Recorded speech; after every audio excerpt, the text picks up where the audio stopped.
Oke, kembali lagi belajar gerak melingkar ya untuk yang kelas 10 semester pertama. Nah, gerak melingkar itu apa? Masih ingat? Gerak melingkar? Oke, gerak melingkar adalah gerak yang lintasannya berupa lingkaran. Nah, di sini prinsipnya sebenarnya sama pada gerak linier. Cuma bedanya kalau pada gerak melingkar, lintasannya melingkar dan melingkar itu karena apa? Karena ada kecepatan sudut ya. Jadi bedanya di situ. Oke, kita bahas gerak melingkarnya ya. Nah, seandainya saya punya bola atau punya lingkaran gini ya. Nah, lingkaran ini memiliki jari-jari R. Kemudian bola ini berputar ke arah sana dengan kecepatan sudut omega. Nah, kalau kita perhatikan dia bergerak melingkar gini. Sehingga kalau taruh di bawah di sini ke sana ada suatu yang namanya kecepatan linier V. Di sebelah sini pun ada kecepatan linier V. Ke sana ada kecepatan linier V.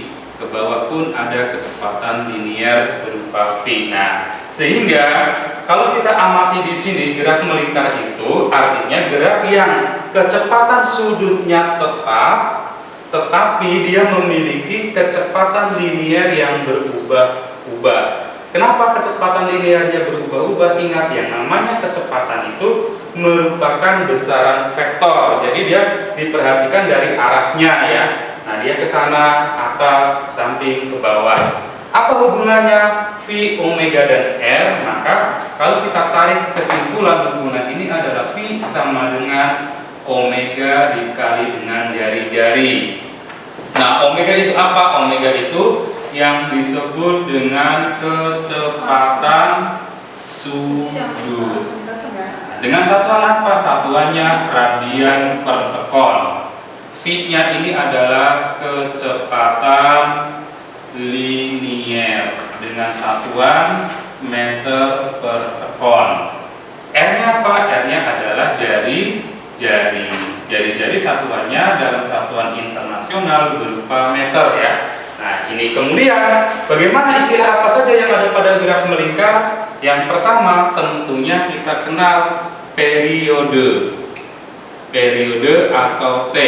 Misalnya di sini adalah suatu titik yang diberi titik A misalnya. Ketika ini berputar, kalau dia kembali lagi kepada titik A itu yang disebut dengan satu lingkaran penuh.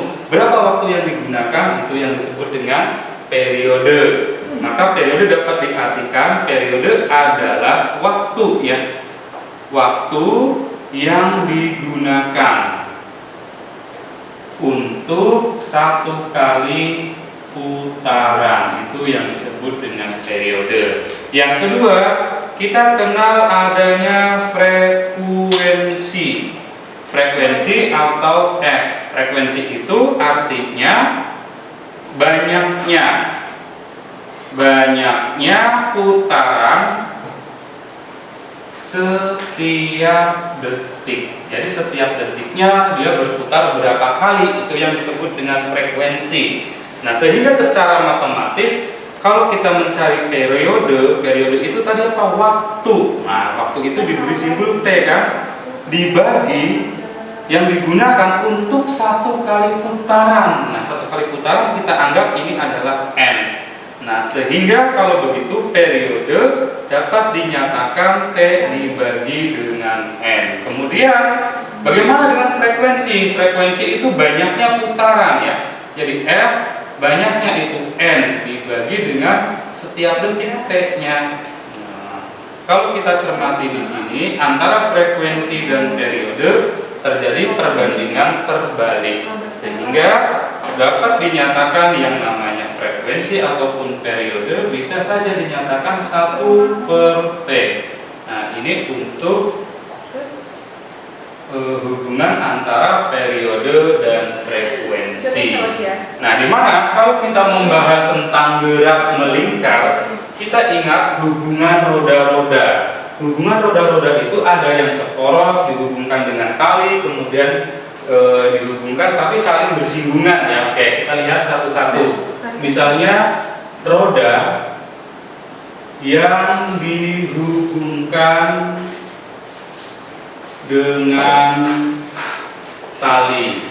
Contoh roda yang dihubungkan dengan tali itu misalnya adalah pada sepeda ya, atau pada kendaraan bermotor. Misalnya ini adalah roda A.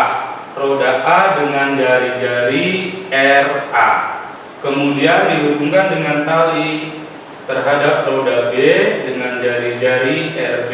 Nah, ini roda B. Kita tarik hubungan ke sana. Nah, ini sehingga kalau kita lihat, misalnya kalau ini roda B kita putar ke arah kanan, maka dia pun si roda B akan searah kan ya, jadinya gini perputarannya. Nah, prinsip apa yang kita lihat di sini? Di mana kalau roda yang dihubungkan dengan tali dia akan memiliki kecepatan linier yang sama, sehingga di sini berlaku VA akan sama dengan VB. Nah, kalau VA sama dengan VB, V itu sendiri kan bisa kita cari dari omega dikali R. Maka kita turunkan di sini, omega A dikali dengan RA akan sama dengan omega B dikali dengan RB. Nah, ini pun sama untuk roda yang dihubungkan dengan tali itu sama dengan roda yang berhimpit ya, berhimpit atau bersinggungan. Nah, ini sama prinsipnya. Coba kita lihat untuk roda yang bersinggungan. Ini roda A, di sini ada roda B. Roda A, roda B ke sana. Nah, kalau dia memiliki jari-jari RA, berarti si B pun memiliki jari-jari RB. Cuman bedanya kalau bersinggungan, arah gerakannya pasti akan berlawanan. Nah, dia sana intinya berlawanan arah. Nah, prinsipnya pun sama, VA akan sama dengan VB. Ini konsepnya sama, tetapi arahnya berbeda. Tapi kalau roda yang dihubungkan dengan tali, arahnya searah. Kalau bersinggungan, arahnya berlawanan. Nah, yang ketiga, roda yang seporos. Nah, roda yang seporos. Jadi ada roda A dihubungkan dengan roda B. Ini roda A, roda B. Jari-jari RA, ini jari-jarinya adalah RB. Kalau roda B kita putar ke arah kanan atau ke kiri, maka roda A pun akan berputar ke arah kanan ataupun ke kiri karena dia terletak dalam satu titik poros. Sehingga kalau di sini adalah kecepatan sudutnya yang sama, omega A-nya akan sama dengan omega B.